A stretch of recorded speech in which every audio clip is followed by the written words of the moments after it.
พิ่นเสียอยู่นี่เลย โดย หายแล้วพี่น้องเอ้ยยาและไอจิบ่ถามเด้อ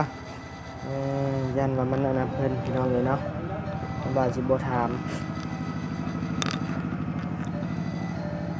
หายคู่พึกๆแล้วบาดพี่น้องเอ้ย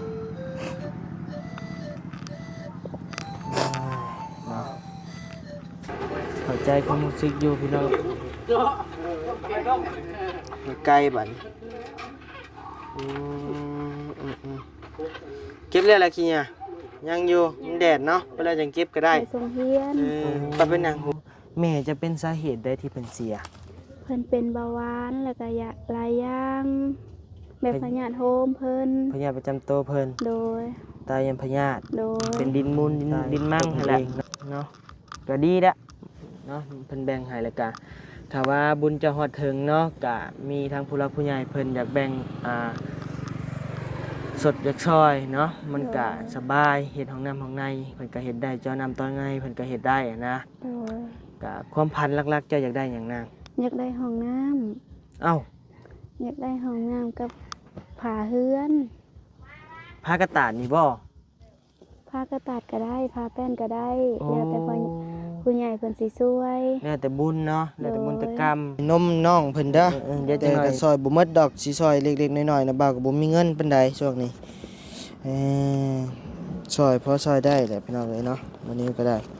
อ่ะซอยขนม50,000เนาะกับขนมเจ้าเด้อนางเด้อ ใจละมั้ง นี่หาได้ โดยต้องเป็นแม่ยัง มรดกตกทอดพี่น้องเอ้ยโตสมุดนั่นนางเนาะไอ้สิให้เจ้าเลือกเฮือนหลังนี้ซ่อมแซมมันเนาะซ่อมแซมมันดีมันงามกับว่าไอ้สั่งเฮือนหลังใหม่ให้เลยเจ้าสิเลือกตัวใด เฮือนหลังนี้เพราะว่าเป็นเฮือนที่พ่อแม่สร้างมาเป็นเฮือนที่ ว่าง่ายกับแม่พ่อแม่เพิ่นสร้างไว้ให้เนาะเฮาก็อยากเก็บไว้ โดย ถ้าว่าเฮามีเงินมีคำก็อยากได้หลังเฮือนหลังใหม่แต่ว่าเก็บเฮือนหลังนี้ไว้ โดย บ่อยากเลิกถิ่มเนาะนางเนาะ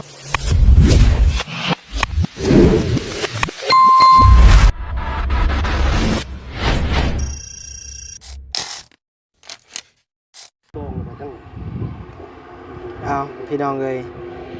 เปิดคลิปเปิดภาพมาบัดนี้ก็อยู่กับ3หนุ่มสุ่มใจเด้อพี่น้องเด้อเนาะ3หนุ่มสุ่มใจนั่งอยู่เถียงหน้าน้อยพี่น้องเอ้ยเฮือนได้เนาะนั่งอยู่แค่ก็ได้ซั่นน่ะมันขาจนเอ็นเลยผู้เป็นน้ำบ่ยาวนะ มีหยังก็อันสะแนน สะแนน คนอยู่กับอยู่ไป บ่นอนตัวนี้บ่ แม่นนี่แหละนี่แหละสะแนน เพิ่นเฮ็ดเอาซะเฮ็ดเอาเองนี่ ผู้ทาเพิ่นเฮ็ดเองเลย อันนั้นบ้านเฮาเอิ้นอันนั้นตะลึง ตะลึงตะลึงก็ได้สะแนนบ้านเฮาห้องส่วนไหนสะแนนเนาะสะแนนบ้านตะลึงบ่ค่อยได้ไม่ค่อยได้ยิน ตะลึงก็มีป่ะนะ บ่ค่อยได้เอิ้นกัน เอ้าถามแล้วแหละนี่แถวนี้เอิ้นตะลึงหมัดนี่ ก็มันเขาจะเน้นเขา บ้านเฮาส่วนไหน ที่ว่านี่ก็เตียง แปลกตั้งแต่นำมากพุ่นกำมากระแตบ แม่นแท้ บ่นางเฮ็ดหยังกันน่ะเก็บเฮียอันเตียงโต๊ะอ้ายเพิ่นนั่งนี่เจ้าเอิ้นได้ใดฮะคือกันบ่ ร้อยเจ้าร้อยเลยมีสะดึงผู้เดียวเจ้า สลึงเลยบัดนี้ ไปอยู่ใช้ เรียกว่าเองดีตัวนี้ถึงว่าถามที่ดูก่อนเคยผมมั่นใจแล้ว เอาถามเมียจักก็ได้ไปถามสาวแพงไป จ้างรถเมียจ้ะ เดี๋ยวเผื่อเมื่อ โทรมึงดู บ่ได้เลยเนาะ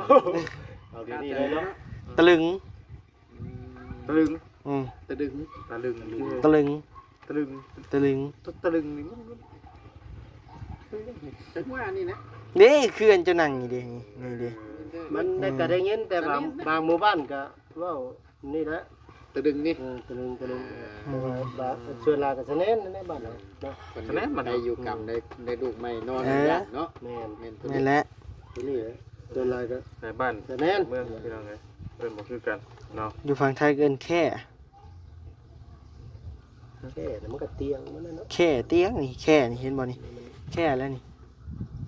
แม่นก็ ไม่กับผ้าจับกับผ้าติจับกับผ้าบ้านเราโอ้นี่แหละเสียงนากี่เนาะจับกับผ้ามัน สับปกมาใส่ นอนเย็นจ้อย ถ้าว่าเป็นกลมเพื่อนว่าเป็นลับ ไปใส่เลย ถ้าว่าอยู่ในอันนั้นเพิ่นเช่นอยู่ในกอ นี่ ใส่น้องเพิ่นไปใส่เลย มันเนี่ย เพิ่นเดินในแบบไหนอัน เอาไปใส่เลย รู้ไหมว่านี่นี่ โอ้พี่โอ้ยไปใส่นี่ มาแต่เอาน้ำให้เป็ด โอ้เอาน้ำให้เป็ดอย่าไปตาย โดย อืม ถ้าว่าลดลงหันน่ะสิเป็นหน่อไม้ ดอย หลังจากเป็นหน่อไม้เลยสิเป็น เอาเว้ากันเลยเด้อมันจะเด้อ พอได้แล้ว มาเบิ่งน้องเพิ่นเอาน้ำให้เป็ดก่อน มันแล้ว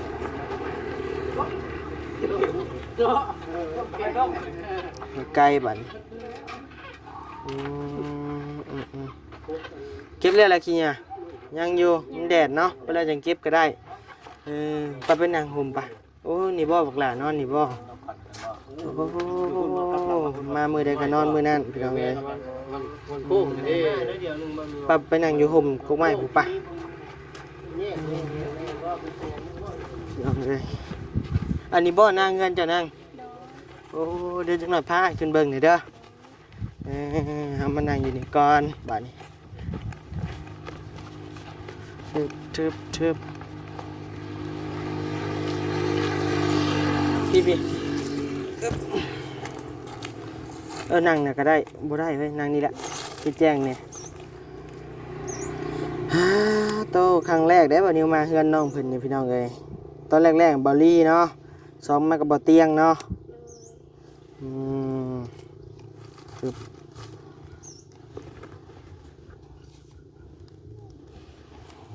เบิ่งเด้อตั้งกล้องก่อนพี่น้องเอ้ยต่อเอาคำถามแรกกะสิถามเลยมื้อน่ะเป็นหยังคือไห้บ่ ให้เพิ่นมาเบิ่งเพื่อนเบิ่งซ่าน โอ้เห็นเพิ่นมาเบิ่งเฮือนเบิ่งซ่านเลยดีใจ โดย เอาคือดีใจปานนั้นน่ะนะ ดีใจที่เพิ่นมาเบิ่ง อืม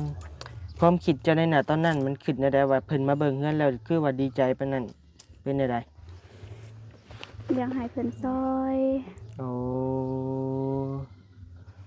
ดีใจ โดย เนาะเห็นทางอ้ายเพิ่นมาเบิ่งมาแยง โดย หักแพงเฮาเนาะ โดย ว่าง่ายก็ได้เพิ่นยังมาเบิ่งแล้วเป็นจังไดมื้อน่ะคือว่าเรื่องผัวบ่เป็นจังไดคิดฮอดผัวบ่หรือแนวใดคือว่าให้คักแท้ คิดฮอดก็คิดฮอดอยู่ หรือว่าแนวใดเป็นแนวใดมีปัญหาหยังบ่หรือว่าแนวใด บ่ได้มี คิดฮอดซื้อ โดย คิดฮอดพ่อบักหาม โดย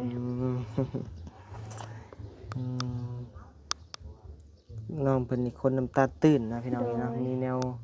ตามใจเลยถือว่าไหลลด โดย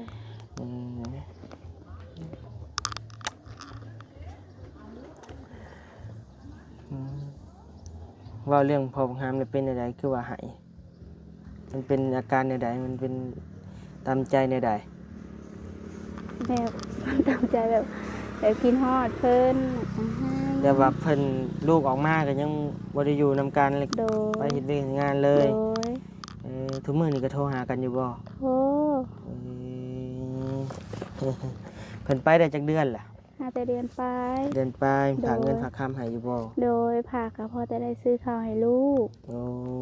คือว่าแล้วเนาะเพิ่นก็ไปเป็น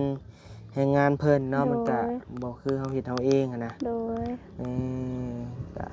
จะกระเบื้องลูกอยู่เฮือนอยู่ซ่านเนาะเฮ็ โด ด ย เวียกแล้วก็อ้ายขออนุญาตถามว่าพ่อแม่จะไปทางใดคือบ่เห็น พ่อไปสู่เมียแม่เสียแล้ว พ่อไปเป็นเคยสู่เมีย โดย ไปเอาเมียใหม่ว่า โด ไง ย แม่เสียแล้ว โดย ในปัจจุบันนี่เจะอยู่เฮือนนี่กับลูก2คน โดย อืมแล้วแต่ละมื้อแต่ละเว้นเฮ็ดแนวใดหากินแนวใดไปแนวใดมาแนวใด คันบ่มีแพเอาลูกให้ก็อยู่กันมีผัวเอาลูกให้ก็ไปหาขัวห้อยไปหาคูด อืม คันเอื้อยบ่อยู่แล้วก็อยู่ โดย แล้วก็เจ้าอายุจักปีก็16 16 16 ปีก่อนสิมาเอาลูกเอาเมียเอาก่อนสิมาเอาลูกเอาผัวนี่น่ะได้หำได้เฮียนอยู่บ่ โดยเรียนห้องป .5 ว่าสิเข้าฮอดม.ก็พอดีแม่เสียแล้วก็บ่ได้เรียนบ่มีไผส่งเรียน โอ้แม่จะเป็นสาเหตุใดที่เพิ่นเสีย เพิ่นเป็นเบาหวานแล้วก็ยาหลายอย่างแบบพยาธิโฮมเพิ่น พยาธิประจำตัวเพิ่น โดย ตายยันพยาธิ โดย ตายตัวเพิ่นเองเนาะ โดย บ่ได้เกิดอุบัติเหตุนั่นนี่เนาะ โดย พยาธิของเพิ่นในมือนั่นที่ว่าแม่จะจากไปจะคิดในใดเป็นในใดแบบว่าพังทุกอย่างเลยบ่ พังมันแบบขีดยังบ่ออกเลย มีแต่น้ำตาออกมาอย่างเดียว ตอนที่ว่าแม่จะเสียพ่อจะไปเอาเมียใหม่แล้วบ่หรือว่า ยั ยัง เพิ่นยังบ่ทันได้ไปเอาก็อยู่นำกัน โอ้ว่าง่าย หลัง พ่อ จากแม่เสียได้2-3แม่เสียได้2 ปีหรือ3 ปีเพิ่นก็จึงได้ไปเอาเมียใหม่ โอ้ว่าง่ายพ่อจะเป็นพ่อห้างเนาะ เด้อพ่อไม้ พ่อไม้พ่อไม้พ่อไม้พ่อกระไม้พี่น้องเอ้ยพ่อกระไม้ลูกติดแล้วบัดนี้เพิ่นไปเอาเมียใหม่เพิ่นบ่มาสู่มาเยี่ยมจะบ่ เพิ่นก็มาอยู่ เพิ่นเอาเมียใหม่บ้านใด บ้านนี้แล้ว บ้านเดียวกันนี้ โดย ใจบ่เฮือนเพิ่น ไกลอยู่ตัวหนักวัดเด้ตัว วัดนี่ มีโดย โอ้ก็บ่ได้ไกลซั่นน่ะเพิ่นก็มาอยู่ โดย มาเยี่ยมอยู่ โดย เยี่ยมก็คือฮู้แล้วเนาะเพิ่นก็บ่ได้เฮ็ดบ่ได้ โด หาย เอาได้เงินได้คำพอมาพิลึกเนาะ โดย จำเพิ่นเลี้ยงครอบครัวเพิ่นนั่นแหละเนาะ โดย แต่ในปัจจุบันนี้ทางงานเจ้านี่ก็น้ำใช้มีอยู่บ่ใช้แนวใดไปแนวใด น้ำไส้กับไส้น้ำพอเท่า พอได้ใช้น้ำพอเฒ่า โดยเพิ่นให้ไส้น้ ห้องน้ำห้องในบ่ ำห้องน้ำห้องในบ่มี ห้องน้ำห้องในบ่มี โดย เอาไปอาบน้ำอยู่ไสซั่นน่ะ ห้องอาบน้ำก็อาบในเฮือนนี่แหละแบบได้ใส่โอ่งแล้วก็อาบ กลางแจ้งเลย เวลามืดถึง โอ้ ได้อาบ ก็กลางแจ้งแหละที่ว่าบ่มีเนี่ยปิดบังนะ โดย บัตรถ่ายได้ซั่นน่ะ ขายก็ต้องไปเข้าป่า ห้องน้ำสาธารณะพู้นแหล้วเนาะเข้าไปก็เหยียบไปพร้อม บ่ ยันว่าเออ ต้องไปใส่คุดคุ้ม โอ้โดยเพื่อที่ได้ถ่ายกันเนาะเจ็บท้องแห้งหมู่รถอันกำลังถ่ายแล่นไปตำกันซะเอาอีกแล้วเคยบ่เนี่ยน่ะ บ่เคย บ่เคย โดย ป่าคือสิอุดมสมบูรณ์เนาะแถวนี้เนาะมีแต่คนเขาป่าเขาดอน โดย เออคะแนนมีห้องน้ำนี่ก็ยังดีได้พี่น้องเลยเนาะน้องเพิ่นคะแนนบุญน้องเพิ่นฮอดพี่น้องเลยบุญผู้ใดสร้างผู้นั้นได้พี่น้องเลยเนาะสร้างห้องน้ำนี่ก็หลังหนึงนี่ก็เท่าไหร่ตกประมาณ10,000 บาทผู้พิจักพี่น้องเลยเคยถามบ่เพิ่นเฮ็ดห้องน้ำนี่เท่าไหร่ บ่เคย ดินเจ้าเองบ่ดิน โดยดินเองพอเท่าเอาอะดินต่างหากหั่นไปหั่นต้นขามหั่นเพิ่น เพิ่นแบ่งให้ โดย แต่เป็นชื่อเจะเรียบร้อยแล้วบ่ โดย ใครอยู่สนะพี่น้องเลยเนาะคันว่าเฮ็ดห้องน้ำห้องในก็เฮ็ดใกล้เฮือนน้องเพิ่นเลยก็ได้อะนะ แบบดินเพิ่นแบ่งให้พ่อแม่แหละน้องบ่ฮู้ว่านี่แหละน้องเลยถามเพิ่นคืนนี้น้องถามมาพอเท่าดินลานซ้ำใดที่พอเท่าปันให้แม่เพิ่นก็บอกว่าตะขานั้นตะขานั้น โดยว่าไงกับมรดกตกทอดพี่น้องเลย โดย เป็นดินมูลดินมั่งหั่นแหละเนาะก็ดีละเนาะเพิ่นแบ่งให้แล้วก็ถ้าว่าบุญจะฮอดถึงเนาะก็มีทางผู้หลักผู้ใหญ่เพิ่นอยากแบ่งสดอยากซอยเนาะมันก็สบายเฮ็ดห้องน้ำห้องในเพิ่นก็เฮ็ดได้เจ้าน้ำตอนไงเพิ่นก็เฮ็ดได้อะนะ โดย ก็ความพันหลักๆเจ้าอยากได้หยังนาง อยากได้ห้องน้ำ เอ้า อยากได้ห้องน้ำกับผาเฮือน ผ้ากระตาดนี่บ่ ผ้ากระตัดก็ได้ผ้าแป้นก็ได้แล้วแต่ผู้ใหญ่เพิ่นสิช่วย แล้วแต่บุญเนาะแล้วแต่บุญแต่กรรมเดี๋ยวจังหน่อยนะเบาให้นำพานะเบาขึ้นไปเบิ่งหน่อยเด้อ โดย ความพันแรกๆเลยอยากได้ห้องน้ำ โดย หลักๆเลย โดย ไว้ใส่กับพ่อเฒ่าแม่เฒ่าบ่ โดย เออ ไว้ใส่กับพ่อเฒ่า ความ แม่ คิด เฒ่า คื ได้ อ เสียแล้ว ฮะ แม่เฒ่าได้เสียแล้ว มีแต่พ่อเฒ่าบ่ โดย น้องจะบ่หลานบ่ โดยน้อง น้องแท้ๆบ่ โดย โอ้อีนางมาพี่ไว้น้าบ่าวสิเอาเงินให้นี่ซื้อขนมนี่เออ น้องแท้ๆ เขียวคือเหียนแท้บ่สบายดียิ้มด้วยยิ้มอยู่ยิ้มเออยิ้มใส่ยิ้มเห็นแขวนี่แม่เออน้องจะคนนะ น้องมี3 คนแต่ผู้หนึง อันนั้นก็น้องบ่ อันนั้นหลาน โอ้ น้องอยู่เฮือนน้องอยู่เฮือนย่าน้องปลา น้องปลาโอ้โดย ผู้หนึงก็ไป ความพันธุ์ก็อยากได้ห้องน้ำเนาะนางเนาะ โดย อืมอยากได้ห้องน้ำห้องใน โดยก็เลยเวลาไปเพื่อสิฮอดปากก็อยากลูกเพื่อสิไปป้าลูกให้เขา แม่นอยู่เพื่อสิได้เข้าป่ากะบ่ต้องไปผากลูกเมียนแล้วก็ต้องได้ย่างเข้าป่าอีกถือเสียมพี่น้องเอ้ยยามฝนตกก็ว่ายากอยู่พี่ โด น้อง ย เอ้ยอีต้นชาติเด็กน้อยแหละเนาะพี่น้อง โด เนาะ ย กะได้ซะเป็นได้กะลูกเฮาเนาะสู้ๆเอาหั่นแหละเป็นกำลังใจให้มีเงินติดโตอยู่บ่คุมื้อนี้ เงินติดตัวมีกับเขาบาลีกับบาเตียงเอาให้ อืมเท่าใด 450,000 โอ้บ่เตียงเอาให้บ่ โดย มีผู้ใหญ่ใจดีเพิ่นฝากมาบ่ แบบเพิ่นให้ไว้ซื้อนม เพิ่นให้ซื่อๆนี่ โดย อืม บาเตียงบาเสียงเพิ่นให้ โดย บาลี โดยนมกล่องเท่าใดนะ อันน่ะนมพงกล่องหนึง140,000 140,000 200 บาท200กว่าบาทพี่น้องเอ้ยอืมโดยอืมอันนี้น้องแท้ๆเพิ่นจักปีละ มันหา6 ปี ชื่อแนวใด ซื้อลี นางลี่ โดย นางลี่เขาเฮียนอยู่บ่ เข้าม ป้อหยังไดนาง ปหนึ่ง เสยนางปินหน้ามาเบิ่งดูเจ้าก็ปินมาเบิ่งดูคือกันอยู่ได้เนาะพี่น้องเอ้ยคือกันอยู่หน้าเพิ่นเป็นหยังคือมันอยากเข้าผ่าบ่มันเป็นหยัง งง เป็นแต่น้อยบ่ โดย เอ่อ เพิ่นมีแต่แนวเป็น เพิ่นนี่อยู่กับพ่อเฒ่าบ่ อยู่นำกัน โอ้ มีแต่แนวเป็นจักเพิ่นเป็นหยังไผหลังค่ะ โรคผิวหนังบ่เป็นตามเนื้อโตนี่บ่ โดย อืม เป็นแล้วก็เวลาเพิ่นคันนี่ก็เลือดออก โดยอืมเอาสู้ๆเนาะเดี๋ยวเบิ่งเดี๋ยวอันอ้ายสิชดซอยนมน้องเพิ่นเด้อ โดย แต่ก็ซอยบ่หมดดอกสิซอยเล็กๆน้อยๆนะบ่าวก็บ่มีเงินปานใดช่วงนี้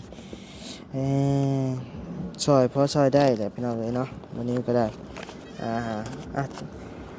ซอยขนม50,000เนาะกับขนมเจ้าเด้อนางเด้อ ขอบใจ เออบ่กินก็อยาขนมนะแขวบ่มีแล้วนางเอ้ยบ่กินก็อยา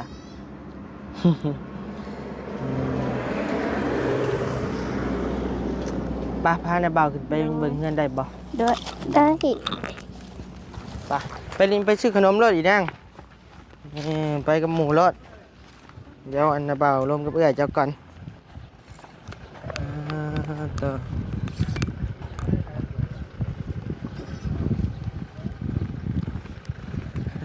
ผู้ใดย่างมาพี่น้องฮะยังไปแม่สิไปใส่ก็ไปแม่หน้ารถนะยัน บ่ไปรถคลิปบ่ขี่ไปรถแล้วรถนี่โดยตัวไผอันนี้สบายดีเด้อโดยจักผู้ใดพี่น้องเอ้ยคนดังว่าซั่นแม่นบ่เอ้ามีแม่แป้นเพราะเอ้าคือโล่งแท้อันนี้ โดย เอ้าบ่มีหยังเลยบ่ โดย เอ้าคือออนหลอดเนี่ยนี่บาทนี่ จะนอนใช้ชนะ พอเท่าให้คือนอนนะเพิ่นบัดพอน้องลงมาบัดเพิ่นน้องก็มานอนนี่ โด เพิ่น ย บ่ให้นอนแบบก็คือแบบเห็นนี่แหละเพิ่นย้าน เพิ่นย่านเนาะยันคนมาเฮ็ดนั่นเฮ็ดนี่ใส่เนาะ โดย อืมหักไม่แป้นตัวที่ว่าเจ้าอยากมามุ่งนี่ก็มีแล้วเนาะครบ เท่านี้แล้วไม่เป็น โดยพอมีแล้ว โดย ได้อยู่นี่สัมภานี่เบื้องหนึงนี่ โดย ไอ้เบิ่งนี่พานี่กับพาน้อยนี่น่าจะพ่ออยู่พี่น้องเอ้ยเนาะซื้อเอาบ่นางหรือว่าเฮ็ด โด ได้ ยแม่ซื้อไว้ตั้งแต่แม่ยัง ตั้งแต่แม่ยังผู้บ่ โด นี่ ยมันก็ได้ประมาณคันว่าแล้วก็ประมาณ10ปลายปีแล้วมั้ง นี่หาได้ โดยตั้งแต่แม่ยัง มรดกตกทอดพี่น้องเอ้ยโตผู้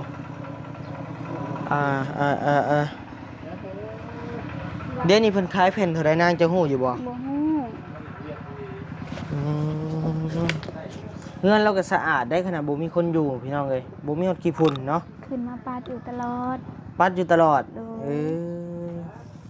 เคยบ่จะขึ้นมาปัดแล้วคิดค่อยเห็นแม่ตอนเพิ่นยัง เคยก็ขึ้นมาปาดน้ำก็หายน้ ป้านนั่นบ่นะ ำโดย โอ้คือว่าเนาะคนเคยอยู่นํกันเนาะ โดย อืมเห็นตอนเพิ่นอยู่เนาะคิดค่อยตอนเห็นเพิ่นอยู่เนาะ โดย โอ้ยเอ้าพี่น้องเอ้ยหายละโอ้มันเงาหัวไอ้ลูกเด้ตอนเพิ่นเสียไอ้ใส่นาง เสียเฮือนหลังนี้ โอ้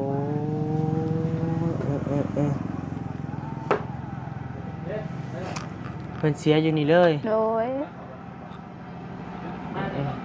หายละพี่น้องเอ้ยยาและไอจิบ่ถามเด้อยันว่ามันอันนั้นเพิ่นพี่น้องเอ้ยเนาะบ่าสิบ่ถามหายคู่พึกๆแล้วบาดนี่พี่น้องเอ้ยเนาะเข้าใจความรู้สึกอยู่พี่น้องเอ้ยเนาะการสูญเสียบ่มีไผอยากให้สูญเสียดอกเอาตั้งใจเฮ็ดใจแข็งๆไว้เนาะใจแข็งๆสู้ๆเอาเนาะคือว่าแหละความทรงจำพี่น้องเลยเนาะหายไปแต่กายแต่ในใจบ่เคยหายพี่น้องเลย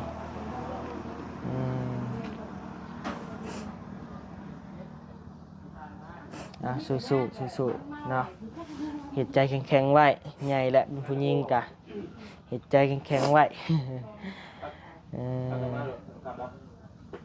โอเคพี่น้องเลยเดี๋ยวให้น้องเพิ่นเห็ดใจแข็งๆไว้ก่อนนะพี่น้องเนาะ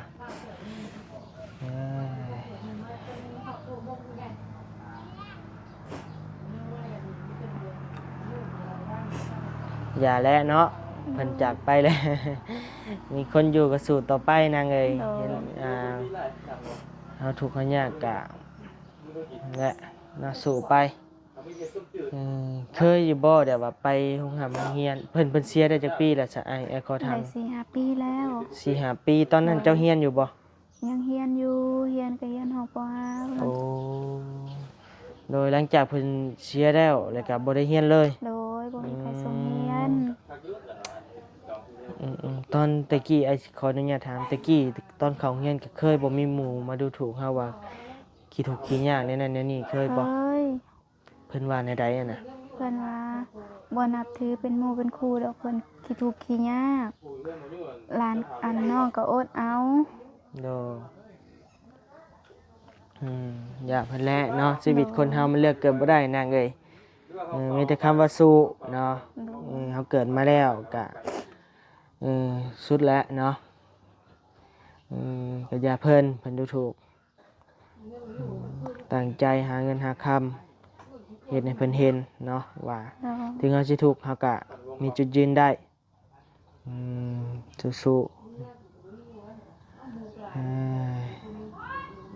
นี่แหละติอยากได้หลักๆก็อยากได้ห้องน้ำกับแป้นแต่ว่าเฮือนแล้วนี่อันโครงมันยังดีอยู่ได้พาอย่างเบิ่งได้ปะโครงอีหยังมันก็ยังดีอยู่เสาก็ยังแน่นยังหนาอยู่เนาะก็ได้คันว่า ไม้เพิ่นก็ยังแข็งอยู่เพราะว่าเป็นไม้รุ่นเก่าพี่น้องเอ้ยเนาะอืมบ่อ้ายอยากถามเจ้าอืมสมมุตินั่นน่ะเนาะ โดย อ้ายสิให้เจ้าเลือกเฮือนหลังนี้ซ่อมแซมมันเนาะซ่อมแซมมันดีมันงามกับว่าไอ้สร้างเฮือนหลังใหม่ให้เลยเจ้าสิเลือกตัวใด เพื่อนหลังนี้เพราะว่าเป็นเพื่อนที่พ่อแม่สร้างมาเป็นเรื่องที่ ว่าง่ายกับแม่พ่อแม่เพิ่นสร้างไว้ให้เนาะ โดย เฮาก็อยากเก็บไว้ โดย ถ้าว่าเฮามีเงินมีคำก็อยากได้หลังเฮือนหลังใหม่ แต่ว่าเก็บเฮือนหลังนี้ไว้ โดย อืมบ่อยากลื้อถิ่มเนาะ โด นาง ย เนาะอืมก็คือฮู้อยู่พี่น้องเอ้ยเนาะเพราะว่าเป็นความทรงจำหรือว่ามรดกของพ่อแม่เก็บไว้ให้เฮาก็อยากเก็บไว้ให้ได้ดนนานที่สุดถึงว่ามันสิเก่าสิห้าง หรือว่าแนวใดก็อยากเก็บไว้มันถึงที่สุดนั่นแหละเนาะนาง โด เนาะ ย เออเพราะว่าเพื่อเพิ่นสิหาสร้างเฮาได้นี่ก็บ่แม่นง่ายเด้นี่ความคิดดีน้องเอ้ยเนาะเอาโอเคเด้ออาชีพกลับป่าแบบบาดนี้เนาะ สบาย โด ดี ยอยู่ดีมีแฮงเด้อสู้ๆโอเคพี่น้องเอ้ยเดี๋ยวพอกันใหม่ในคลิปหน้าเด้อพี่น้องเด้อสำหรับคลิปนี้ก็น้องเพิ่นก็เนาะพี่น้องเอ้ยว่าแหละ แต่ว่าเฮือนสะอาดแห้งพี่น้องเอ้ยเนาะว้าวบ่ได้ย่องได้พี่น้องเอ้ยหักแต่ก็มาอยู่คือเก่าเนาะข้าวสารก็อยู่นี่นี่ โดย โอเคอยู่ดีมีแห้งนะ โดย สบายดีบ๊ายบายพี่น้องเอ้ยเดี๋ยวพอกันใหม่ในคลิปหน้าเด้อพี่น้องเด้อเนาะเบิ่งพาพี่น้องออกมาเบิ่งก่อนโอ้แม่นอยู่เฮือนหลังใหญ่แต่ว่าคือพี่น้องเห็นนี่แหละพี่น้องเอ้ยเนาะโอเคสบายดีและสวัสดีมาทุกคนพี่น้องเอ้ยเนาะพอกันใหม่ในคลิปหน้าบ๊ายบายพี่น้องเอ้ย